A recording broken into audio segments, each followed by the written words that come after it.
Je vais exploiter pendant quelque temps un texte. Ce texte, je le prends dans 2 Rois chapitre 18. Je prends 2 Rois chapitre 18. Alléluia. Je disais, je vais parler aujourd'hui de la victoire de Ézéchias. Et nous avons dit d'ouvrir nos Bibles dans 2 Rois au chapitre 18. Et là, je vais lire les 8 premiers versets. La 3e année d'Osée, fils d'Éla, roi d'Israël, Ézéchias, fils d'Akaz, roi de Juda, régna. Il avait 25 ans lorsqu'il devint roi, et il régna 29 ans à Jérusalem. Sa mère s'appelait Abi, fille de Zacharie. Il fit ce qui est droit aux yeux de l'Éternel, entièrement comme avait fait David son père.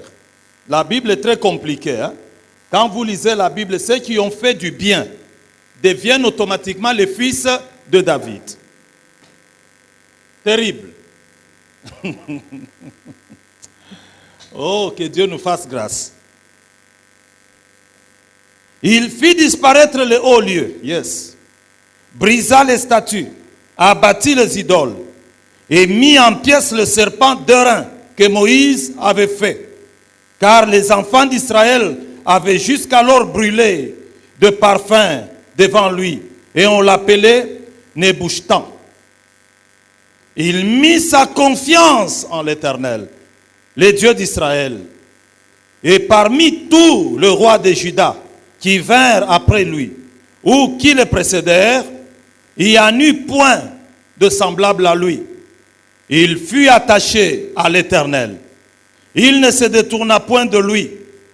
Et il observa les commandements que l'Éternel avait prescrits à Moïse. Et l'Éternel fut avec Ézéchias, qui réussit dans toutes ses entreprises. Il se révolta contre le roi d'Assyrie et ne lui fut plus assujetti.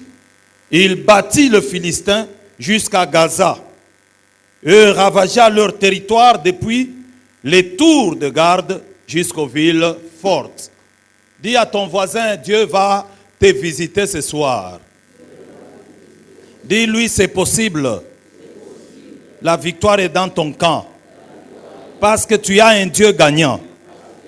Ton Dieu n'a jamais échoué. Il n'a jamais échoué. Dans toute l'histoire, ce n'est pas dans ton cas que Dieu va échouer. Je veux que tu élèves la voix, que tu lui dises, fais confiance à Dieu. Tout peut arriver.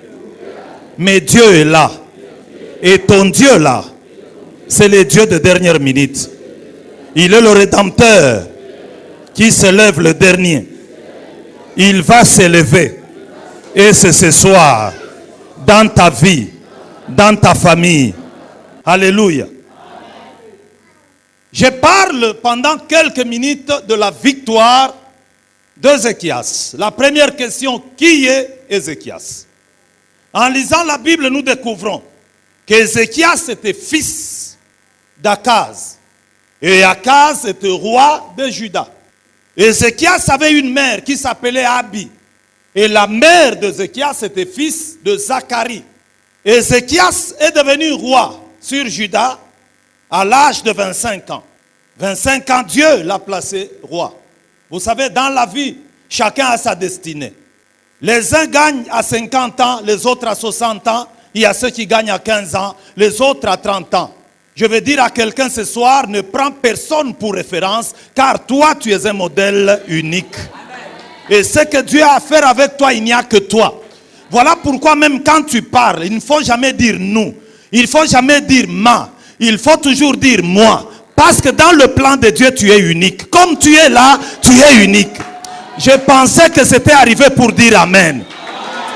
Voilà pourquoi je veux dire à quelqu'un, tout le monde peut tomber malade. Toi aussi, tu peux tomber malade. Ceux qui ont souffert avant toi sont morts. Écoute, il ne faut pas penser que parce qu'eux sont morts, toi aussi tu vas mourir. Parce que toi là, tu es un cas particulier.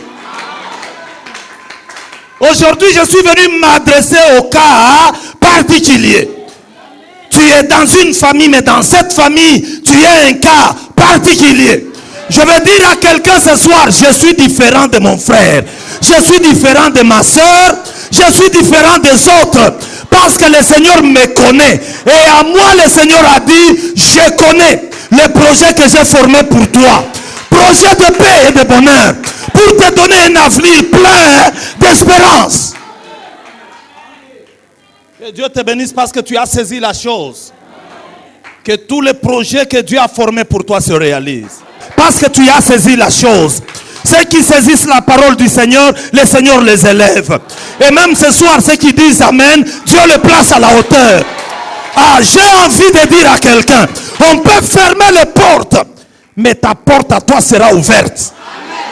Oui, j'ai envie de dire à quelqu'un, on peut arracher à tout le monde, mais ce qui est à toi ne te sera jamais arraché. Oh Seigneur, Dieu de grâce, alléluia. Le Seigneur est merveilleux. Chacun, dis à ton voisin chacun. Et dis à ton voisin chacun. Dis à ton voisin arrête. Avec le langage de nous. Toi tu n'es pas nous. Moi Henri Mbouya, je suis Henri Mbouya. Je suis né d'une grande famille. Mais moi je suis Henri Mbouya. J'ai mon chemin à moi. Et le chemin que Dieu a tracé pour moi, il est à moi. Et à moi seul. Il n'y a que moi pour passer dans ce chemin. Personne d'autre n'y passera. Oh Dieu, fais grâce. Il ne faut pas commettre l'erreur de suivre Israël. Tu vas finir dans la mer Rouge. Parce que ce chemin-là, c'est le chemin d'Israël. Je vais dire à quelqu'un, laisse-moi aller. Alors, ce monsieur est devenu roi à 25 ans. Et il a régné pendant 29 ans à Jérusalem. Il était dans la paix. Mais il ne savait pas. Est-ce que tu peux dire à ton voisin, on ne sait jamais? Est-ce que tu peux encore le dire, on ne sait jamais? Pendant qu'il régnait dans la paix, il ne savait pas que quelque part, il y avait quelqu'un qui était en train de monter des coups contre lui. Ici, je veux rappeler à tout le monde que notre paix d'aujourd'hui ne nous trompe pas. Que notre sécurité d'aujourd'hui ne nous trompe pas. Que notre aisance d'aujourd'hui ne nous trompe pas. Car on ne sait jamais. On ne sait jamais. On ne sait jamais. Pendant qu'il était là, roi, Sankérib, roi de Syrie. Sankérib. Cet homme que j'appelle Sankérib, c'est un roi. Le roi d'Assyrie. Ce roi avait réussi à faire de grandes conquêtes. Ce roi. Il avait réussi à soumettre différentes nations. Ce roi. Il avait le contrôle de tout le monde.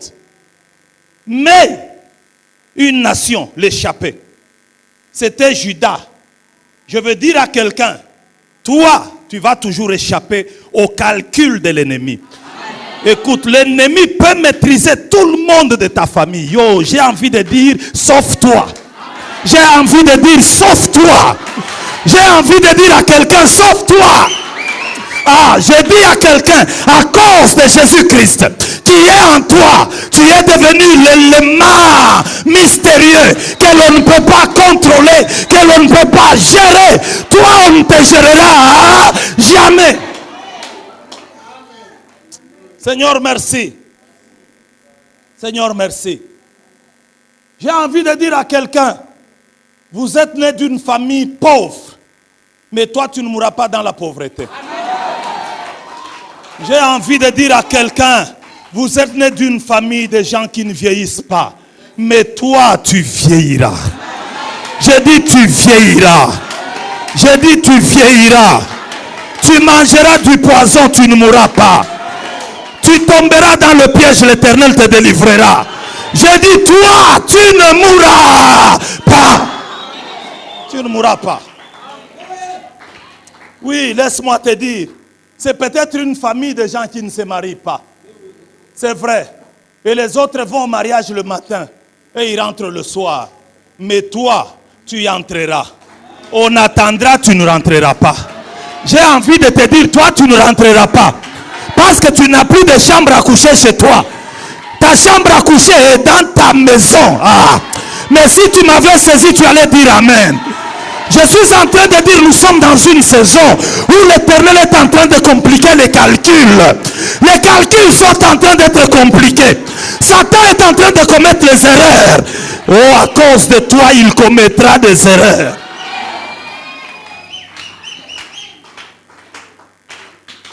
Alors, Sanchérib, parce qu'il n'avait pas réussi à avoir la main sur Ézéchias, il a décidé de venir attaquer Ézéchias. Je vais vous épargner de beaucoup de choses. C'est un roi orgueilleux et hautain. Quand il parle dans la Bible, il est sûr de lui-même. Il dit à Ézéchias, je veux t'attaquer et personne ne te délivrera. Vous savez, il y a des gens, quand ils parlent, on dirait, c'est lui le Dieu le Père, Dieu le Créateur. Sur la terre où nous sommes, quand tu parles, même de la vie de quelqu'un, aie des réserves. Parce que toi, tu n'es pas le Dieu Père.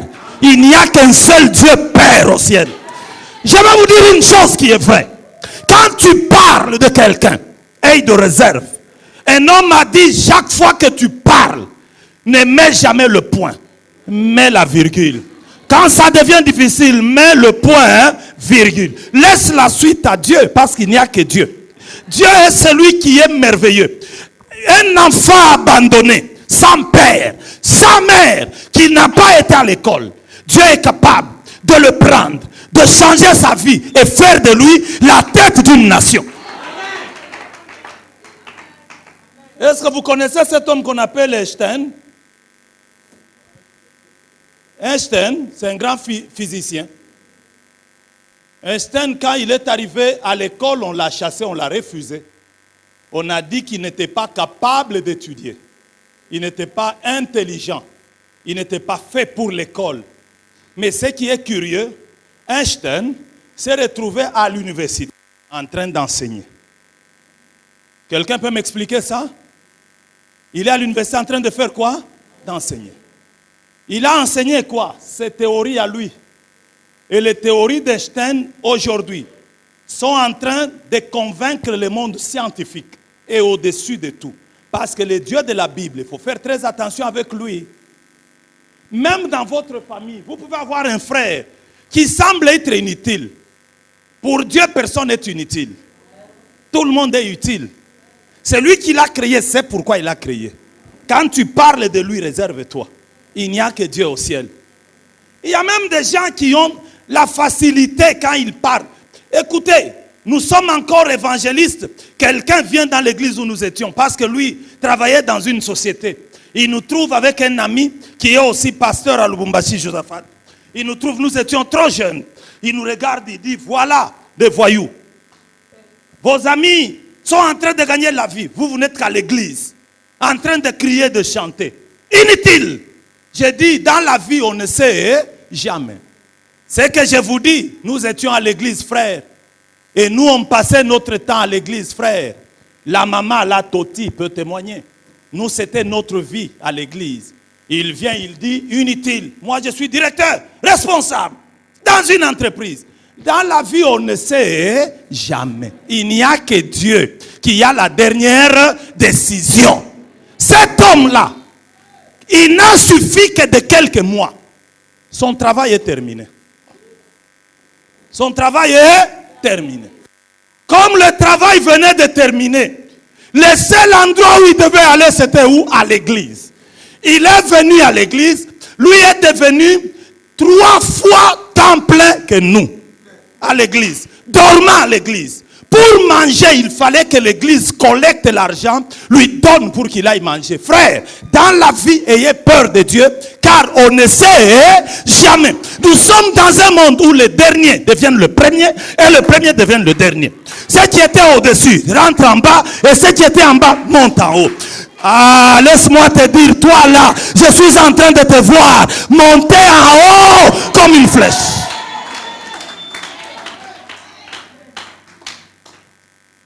Que Dieu nous aide.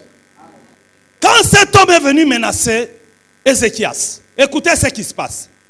Ézéchias a vu Sancherib venir, lui dire, moi je vais te détruire. Je détruis la ville. Tout. Ne te trompe pas. Aucun Dieu ne te délivrera. Ézéchias dit, ah, ça devient sérieux. Qu'est-ce que je fais? Ézéchias, il y avait tout autour de lui des pays auprès desquels il pouvait aller demander du secours pour venir attaquer Sancherib. Mais Ézéchias a dit, je n'irai pas vers les nations. Je n'irai pas chercher le secours ailleurs, je vais me confier en l'Éternel. Je fais seulement confiance à qui? À Dieu. Parce que la confiance à Dieu, frère, celui qui se confie en l'Éternel ne sera jamais déçu. Celui qui se confie en l'Éternel ne sera jamais abandonné. Celui qui se confie en l'Éternel n'échouera jamais. Celui qui se confie en l'Éternel, même si les choses semblent hésiter, ça finira toujours dans le bon.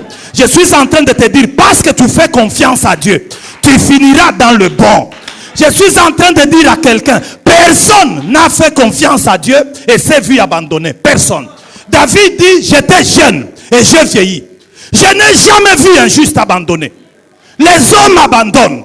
Ton père t'abandonnera.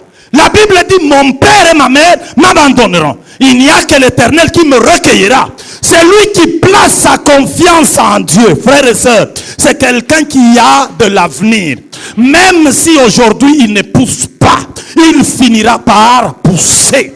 Même si aujourd'hui il n'apparaît pas, il finira par apparaître. Même si aujourd'hui il ne construit pas, il finira par construire. Même si aujourd'hui il ne se marie pas, il finira par se marier. Même si aujourd'hui il n'a pas d'enfants, il finira par avoir des enfants.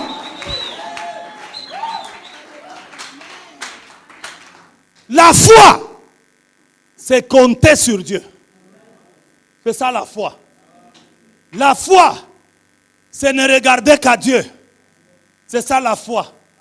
La foi, c'est prendre la parole de Dieu pour vrai. Rester ferme. On peut te solliciter. T'as l'âge, et poussani. Au Kobimana, on a 23 heures. Au côté de croisement, batete la boulevard. Na moi été ni à jupe. Mon isco moko komona yo. Au kozwane au mariage. Mais la confiance en Dieu te dira, ne sors pas. Reste à la maison. Ne va pas t'exposer. La confiance en Dieu, frère, ne trompe pas. Les hommes peuvent tromper. Mais celui qui place sa foi en Dieu, jamais confus. Jamais confus. Parce que la foi, c'est une ferme assurance des choses qu'on espère. Une démonstration de celles qu'on ne voit pas. Dans le domaine de la foi, je n'ai pas besoin de toucher. Dans le domaine de la foi, je n'ai pas besoin de voir. Dans le domaine de la foi, j'ai besoin de croire. Et la foi finalement va prendre ce qui n'existe pas et l'amener à l'existence. Le soir d'aujourd'hui, la foi va prendre ce qui n'existe pas et l'amener à l'existence. Ça va se faire. Ça va se faire. Ça va se faire. Et pour montrer sa foi en Dieu, Ézéchias a commencé par détruire tous les hauts lieux. Les hauts lieux, c'est-à-dire il y avait des faux dieux qui étaient sur les montagnes et les collines. Il a détruit tout ça. Pour lui, il n'y a que l'Éternel, pas autre chose. Après avoir tout détruit, il est allé attaquer même le serpent d'airain que Moïse avait laissé. Ce serpent qui avait sauvé les enfants d'Israël. Il a vu ce serpent-là, il l'a détruit. Vous savez pourquoi il l'a détruit? Parce que les enfants d'Israël commençaient à adorer ce serpent. Il l'a détruit. La foi véritable de Dieu n'a pas besoin de support matériel. La véritable foi de Dieu. Elle n'a pas besoin de l'eau. Elle n'a pas besoin de l'huile. Elle n'a pas besoin d'un mouchoir. Elle n'a pas besoin de quelque chose pour fonctionner. La véritable foi est l'esprit rituel. Si quelqu'un te dit prends, tu verras. Dis-lui non. La foi véritable de Dieu n'a besoin ni de l'eau ni de l'huile. La foi véritable tient à la parole du Seigneur. C'est quoi la foi véritable? La foi véritable, c'est Dieu a dit, il fera. Dieu a promis, je verrai. C'est ça la véritable foi. Parce que celui qui a promis est fidèle. Il n'est pas un homme. Sankerib vient. Il écrit une lettre. Il envoie la lettre à Ézéchias. Dans cette lettre-là, parce qu'on n'a pas le temps, je voulais bien qu'on lise le texte. Dans cette lettre, il lui dit, je veux te détruire. Qu'aucun Dieu ne te trompe.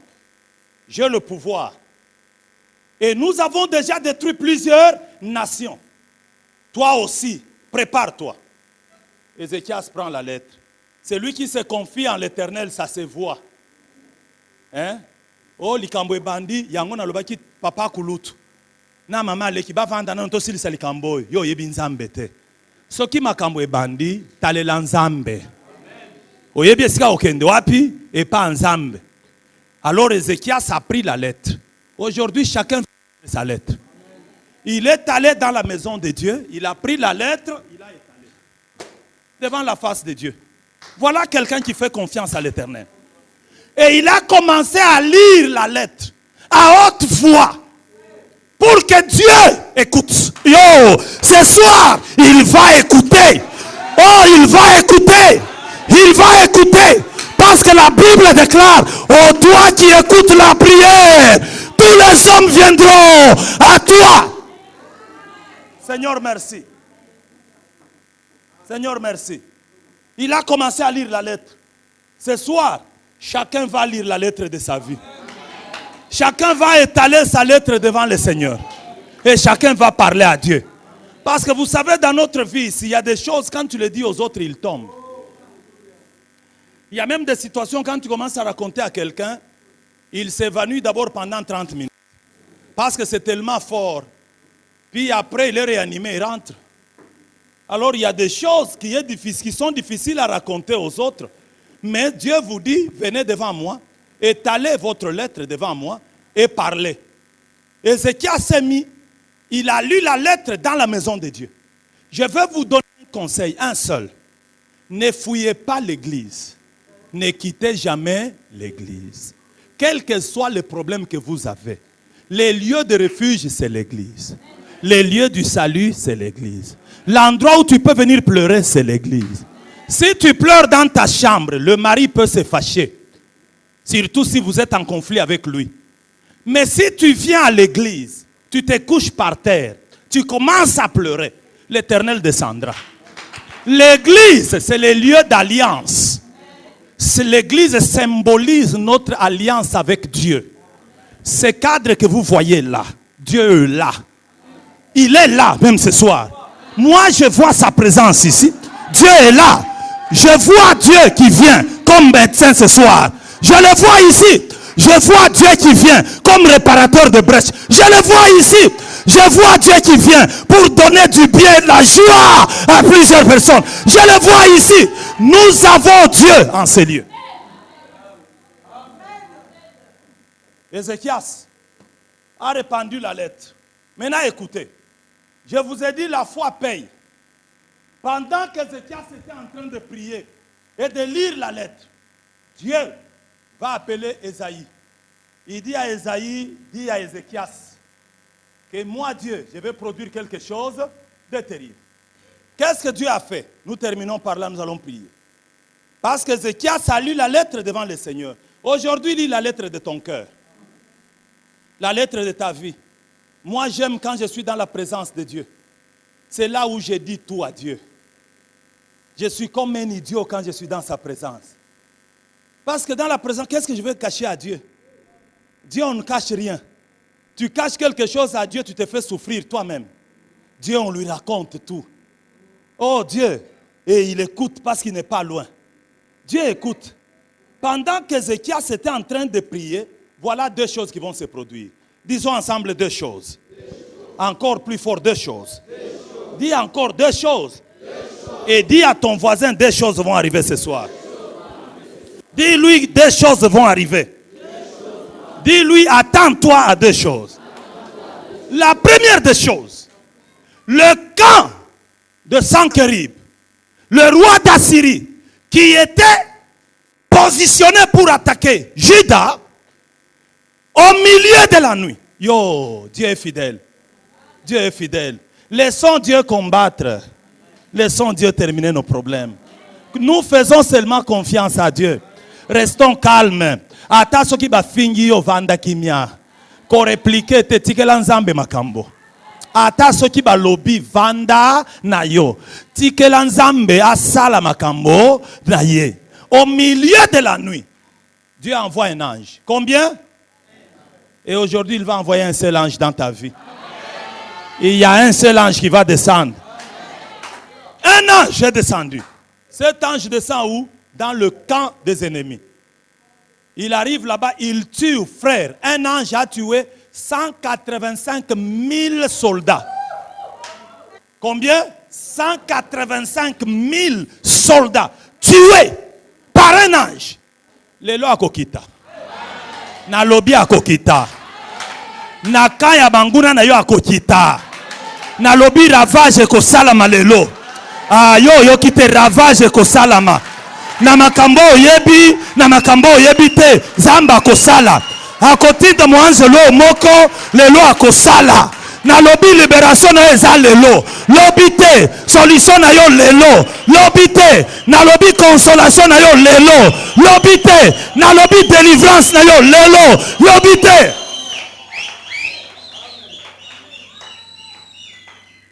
Le matin, quand on entre dans le camp, on n'a trouvé rien que cadavre. Est-ce que nous pouvons dire cadavre? On ne va trouver que les cadavres.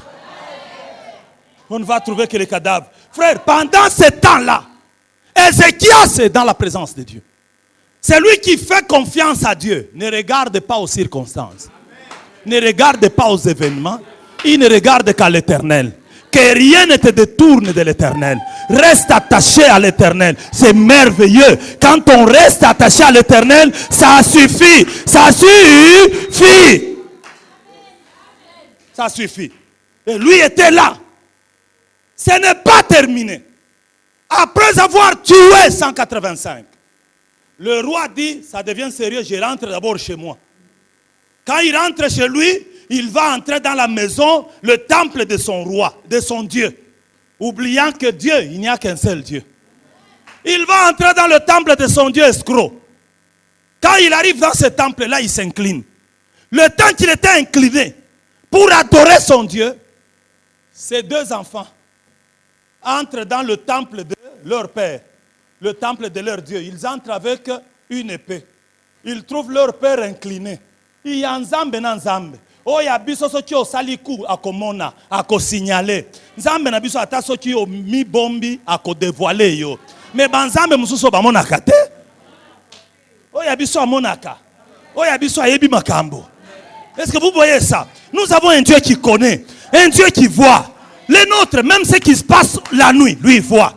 Même si vous descendez en dessous de la mer Noire, au milieu de la nuit, l'Éternel a les yeux qui arrivent jusque-là. Oh, il écoute, il voit. Il est digne de confiance. Mais ce faux Dieu-là ne pouvait rien voir. Il est incliné en train d'adorer. Son fils entre avec une épée. Il donne à son père. Son père tombe, mort.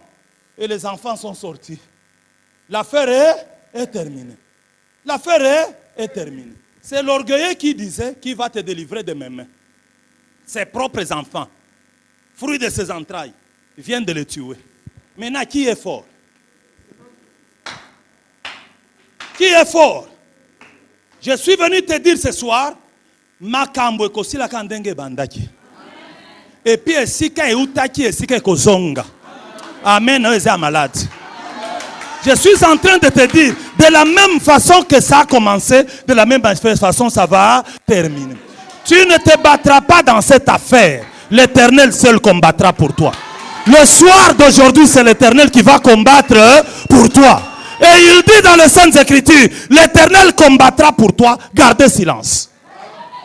Moïse a dit aux enfants d'Israël, les Égyptiens que vous voyez là, c'est la dernière fois. Vous ne les verrez plus jamais. J'ai envie de dire à quelqu'un, tu sais, cette pauvreté qui a fait souffrir ta famille là, tu ne la verras plus jamais. Non, j'ai envie de dire à quelqu'un, tu vois cette maladie là, Cette maladie-là, tu ne la verras plus jamais. Ah, j'ai envie de dire à quelqu'un, cette situation-là, c'est la dernière fois. Après cette prière, est-ce que tu peux dire avec moi, après cette prière, tu ne la verras plus. Car l'Éternel va combattre pour vous. C'est ainsi que la Bible dit, Sancherib fut tué et quelqu'un d'autre prit sa place. Je vais dire à quelqu'un, tout le monde qui est sur la terre, sa place, quelqu'un d'autre peut la prendre. Il n'y a qu'une seule place que l'on ne peut pas prendre. C'est la place de notre Dieu. Lui, il est éternel. Et c'est lui qui combat pour nous. Le soir d'aujourd'hui, faisons confiance au Seigneur. Ne regardez pas ailleurs. Regardez seulement à Dieu. Ne regardez même pas aux douleurs que vous avez dans votre corps. Regardez seulement à Dieu. Ce soir, chacun va prendre une position de choix. Tu veux te coucher par terre, couche-toi. Tu veux être debout, sois debout. Tu veux rester assis, je ne peux pas te déranger. Mais que chacun ouvre la lettre de sa vie devant le Seigneur et qu'il parle à Dieu au nom de Jésus. Prions le Seigneur.